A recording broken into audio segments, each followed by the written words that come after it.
Donc bonjour à tous, merci énormément de vous être déplacés jusque Toronto pour cette conférence.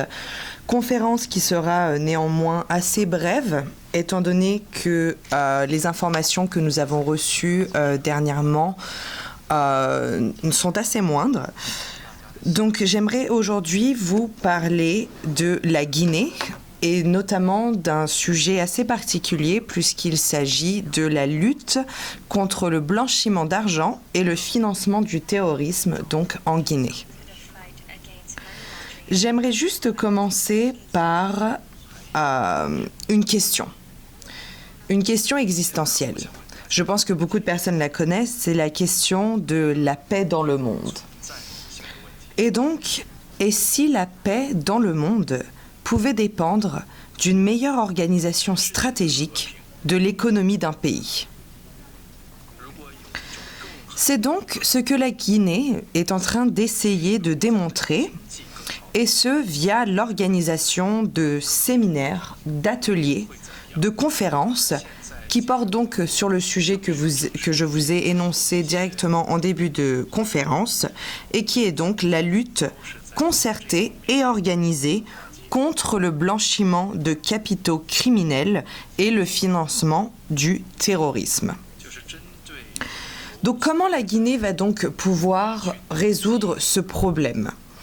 Bien, il y a d'abord eu l'organisation d'un tout premier séminaire l'été dernier, je crois même que c'était en juillet 2017 si je m'en souviens bien. Et donc, qu'est-ce qui s'est passé lors de ce séminaire ? Lors de ce séminaire, il y a donc eu beaucoup de parties prenantes qui se sont donc rassemblées afin de pouvoir partager et échanger sur le sujet. Et donc, tout ça dans le but de travailler ensemble dans un esprit d'équipe et donc d'élaborer certaines stratégies qui pourront par la suite être mises en œuvre au niveau national, donc c'est-à-dire dans tout le pays.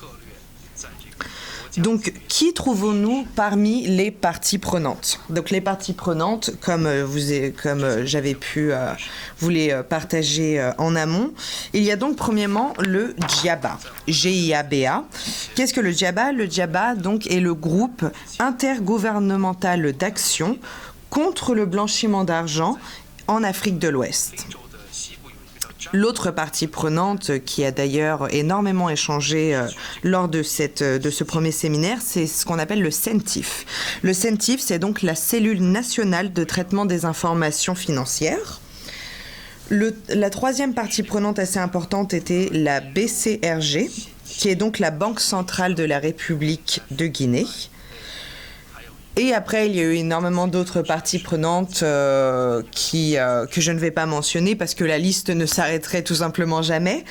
Mais il y a donc eu aussi d'autres institutions bancaires qui ont pris part au débat et qui ont donc pu aussi échanger leurs idées, leurs opinions.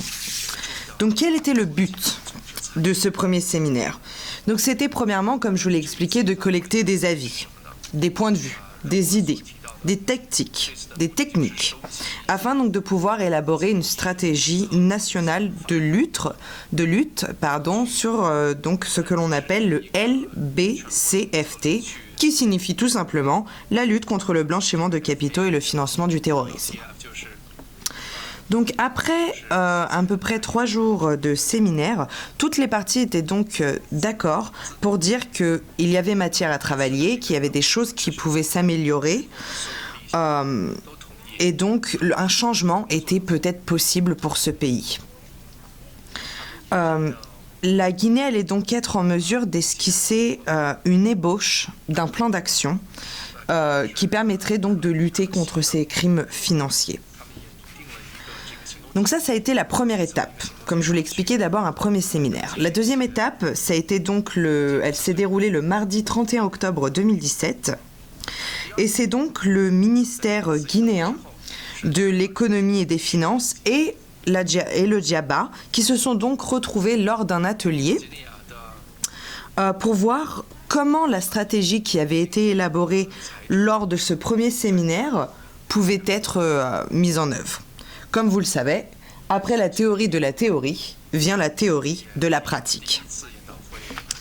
Et donc, pendant 3 jours encore, il y a donc eu des débats pour déterminer quelles étaient les problématiques, quelles étaient les priorités de cette stratégie, mais aussi le but était de pouvoir évaluer les risques et les mesures à prendre en conséquence. Le résultat de cet atelier, il est très clair. Tout le monde était d'accord pour dire que le blanchiment d'argent en Guinée est un sujet complexe. C'est un sujet délicat de par le fait qu'il est très difficile d'en évaluer les impacts au vu de l'absence de données et de chiffres précis. Comment pouvons-nous lutter contre le blanchiment d'argent quand nous ne savons pas vraiment ce qu'il représente? Quels sont ses impacts? Comment allons-nous pouvoir résoudre un problème où techniquement nous ne savons pas quelle est la source?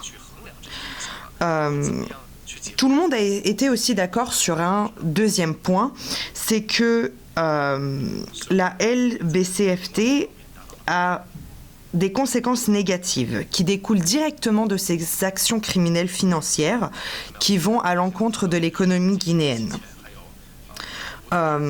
C'est pourquoi le gouvernement et d'autres organismes, comme le Djaba que j'ai pu citer précédemment, s'activent afin de pouvoir mener une lutte efficace contre ces crimes. Alors, quel est le plan d'action?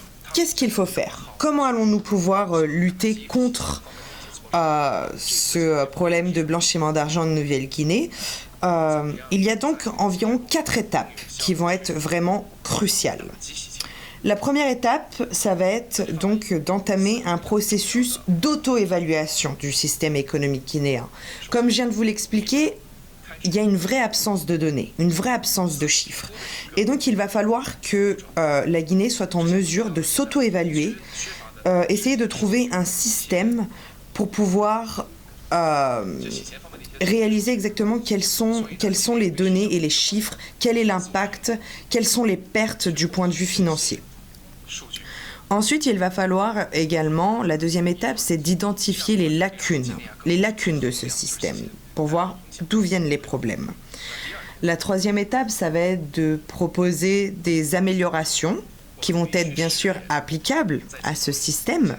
Donc c'est aussi pour ça que la Guinée a du mal à trouver des idées, parce qu'elle a du mal à s'inspirer des autres pays, parce qu'elle a un système économique et financier qui est très distinct des autres pays. La quatrième et enfin finale dernière étape est donc d'exiger une implication et une participation effective des parties prenantes, car c'est tout simplement impossible d'établir un vrai système si les parties qui font partie de son système ne jouent pas le jeu. J'ai aussi entendu, en lisant la presse dernièrement, le directeur du CENTIF qui a dit quelque chose de très intéressant et j'aimerais donc citer ce qu'il a dit. Il a donc déclaré que la LBCFT est devenue une menace pour la paix dans le monde. Et cette menace n'est pas à prendre à la légère. Elle affecte la stabilité intérieure, mais aussi la stabilité économique, financière et politique des pays d'Afrique de l'Ouest. Ce à quoi j'aimerais rajouter que c'est pourquoi l'élaboration d'un système de lutte pourra peut-être servir de feuille de route pour toutes les autorités et partenaires financiers guinéens, mais aussi peut-être pourrait inspirer d'autres pays de l'Afrique de l'Ouest et dans le monde, et peut-être contribuer à la paix dans le monde. Finalement, si bien des choses ont été faites en Guinée pour lutter contre ces crimes financiers, pour lutter contre le blanchiment d'argent, pour lutter contre le financement du terrorisme, il n'en est pas moins que nous sommes encore très loin de gagner ce défi utopique qui est celui d'une paix dans le monde. Donc, que pouvons-nous souhaiter ? Nous souhaitons tout simplement que la Guinée saura trouver les réponses qu'elle recherche, qu'elle saura trouver les solutions aux problèmes qu'elle rencontre et que peut-être elle sera l'innovatrice d'un système de lutte efficace contre le financement du terrorisme, Mais ça, seulement l'avenir nous le dira. Merci à tous.